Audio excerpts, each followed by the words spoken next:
दोस्तों, मैं उदय आप सभी का प्रोमिनेंट क्लासेस के इस यूट्यूब चैनल पर स्वागत करता हूं। आज हम लोग पढ़ने वाले हैं भारत और बांग्लादेश के संबंधों के बारे में, जिसके अंतर्गत हम ये देखेंगे कि किस तरीके से भारत और बांग्लादेश के बीच में आपस में सहयोग की नीति को अपनाया गया है। टॉपिक शुरू करने से पहले अगर अभी तक आपने चैनल को सब्सक्राइब नहीं किया है तो चैनल को सब्सक्राइब कर लें, क्योंकि इस चैनल पर आपको पॉलिटिकल साइंस से जुड़े सभी टॉपिक आसान भाषा में पढ़ाए जाएंगे। चलिए टॉपिक को शुरू करते हैं। देखिए, भारत और बांग्लादेश के पिछले 10 वर्षों में आर्थिक संबंधों में सुधार आया है। आइए समझते हैं कैसे। भारत और बांग्लादेश के बीच द्विपक्षीय व्यापार में लगातार बढ़ोतरी हुई है। 2016-17 से पिछले 5 वर्षों में दोनों देशों के बीच कुल 17% की वृद्धि हुई है। पिछले 7 वर्षों में भारत ने बांग्लादेश को 8 बिलियन अमेरिकी डॉलर की घोषणा की है। ये 17% की वृद्धि और भारत की तरफ से 8 बिलियन की घोषणा दोनों देशों में आर्थिक संबंधों में सुधार को दिखाता है। दूसरा पॉइंट है भारत द्वारा शुरू गई पूरब चलो की नीति, जिसका बांग्लादेश भी हिस्सा है। आइए इसे समझते हैं।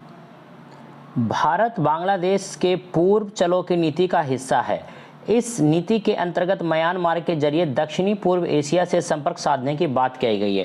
कहने का मतलब दोस्तों यह है कि बांग्लादेश भारत द्वारा जो शुरू की गई पूरब चलो की नीति है उसका वो हिस्सा बन गया है, और इस नीति के अंतर्गत जो भारत है उसने म्यांमार के जरिए दक्षिणी पूर्वी एशिया से संपर्क साधने की कोशिश की है।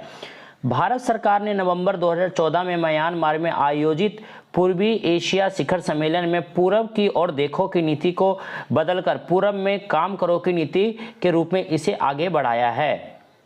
अगर हम बात करें इस नीति की शुरुआत की तो दोस्तों पूरब की ओर देखो की जो नीति है वो 1991 में पूर्व प्रधानमंत्री श्री नरसिम्हा राव ने शुरू की थी। इस नीति के अंतर्गत म्यांमार के जरिए दक्षिणी पूर्वी एशिया से संपर्क साधने की बात कही गई थी। आइए अब समझते हैं दोस्तों ये दक्षिणी पूर्वी एशिया क्या है। दोस्तों दक्षिणी पूर्वी एशिया इसे आसियान भी कहा जाता है।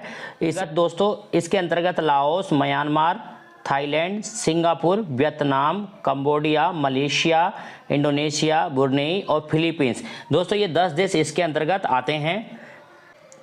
भारत ने पूरब चलो की नीति में बांग्लादेश को जोड़कर दोनों के बीच एक आपसी सहयोग को बढ़ावा दिया है। तीसरा पॉइंट है दोस्तों आतंकवाद, जिसका बांग्लादेश ने विरोध करके भारत का समर्थन किया। आइए समझते हैं कैसे। आतंकवाद पर दोनों देशों का जो रुख है दोस्तों वो एक समान है, यानी कि भारत और बांग्लादेश दोनों ही देश आतंकवाद के खिलाफ हैं। आतंकवाद को पनाह देने वाले देश से दोनों देशों ने बराबर की दूरी बना रखी है, यानी कि बांग्लादेश भी आतंकवाद से दूर रहता है और भारत भी आतंकवाद का हमेशा से ही उसका विरोध करता आया है। इसका एक उदाहरण दोस्तों उरी में जो आतंकवादी हमला हुआ था उसके बाद पाकिस्तान को वैश्विक तौर पर अलग थलग करने की भारत के प्रयासों के मद्देनजर बांग्लादेश ने भी क्या किया था दोस्तों, इस्लामाबाद में होने वाले सार्क सम्मेलन में हिस्सा नहीं लिया था। दोस्तों जब उरी में आतंकवादी हमला हुआ था तो उस समय पाकिस्तान को वैश्विक तौर पर अलग थलग करने की रणनीति भारत ने अपनाई थी, और उसी दौरान क्या था दोस्तों, उसी वर्ष सार्क सम्मेलन होने वाला था, तो भारत ने उस सार्क सम्मेलन में हिस्सा नहीं लिया था। जिसके अंतर्गत बात करें तो दोस्तों भारत के अलावा बांग्लादेश ने भी इसके अंतर्गत हिस्सा नहीं लिया। बांग्लादेश का सार्क सम्मेलन में हिस्सा न लेना भारत का एक सहयोग की नीति के रूप में देखा जाता है। अनुच्छेद 370 पर बांग्लादेश का क्या रुख रहा है।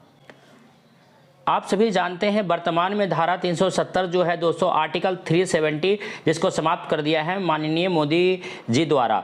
दोस्तों हम बात करें तो धारा 370 की बात करें यानी अनुच्छेद 370 की बात करें तो 5 अगस्त 2019 को जम्मू कश्मीर से अनुच्छेद 370 के प्रावधानों को हटाया गया, जिसके अंतर्गत 35(1) को अनुच्छेद 370 में से हटा दिया गया है दोस्तों, क्योंकि जम्मू कश्मीर जो है वहाँ पर अधिकतम जो संख्या दोस्तों वो मुस्लिम है।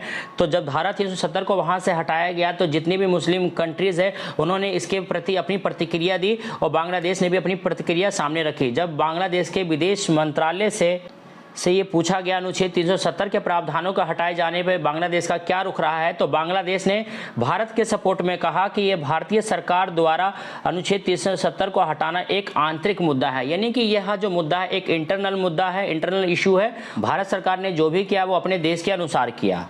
दोस्तों बांग्लादेश ये भी कहता है कि हमने हमेशा से ही क्षेत्रीय शांति और स्थिरता बनाए रखने वाले सिद्धांत की वकालत की है, इसीलिए सभी देशों को चाहिए कि वह अपने विवादों को सुलझाकर विकास पर ध्यान दे।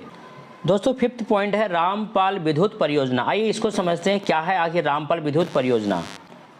दोस्तों अगर हम बात करें रामपाल विद्युत परियोजना के तहत 1320 मेगावाट बिजली की भी व्यापार संधि दोनों ही देशों में हुई है, जो कि एक सहयोग की नीति के अंतर्गत आता है। दोस्तों इसके तहत क्या है, भारत बांग्लादेश को अच्छी विद्युत व्यवस्था देगी, जिससे बांग्लादेश का विकास होगा। दोस्तों इन सभी बिंदुओं से ये पता चलता है कि भारत और बांग्लादेश में सिर्फ मतभेद ही नहीं, दोनों ही देशों ने सहयोग की नीति को भी अपनाया है।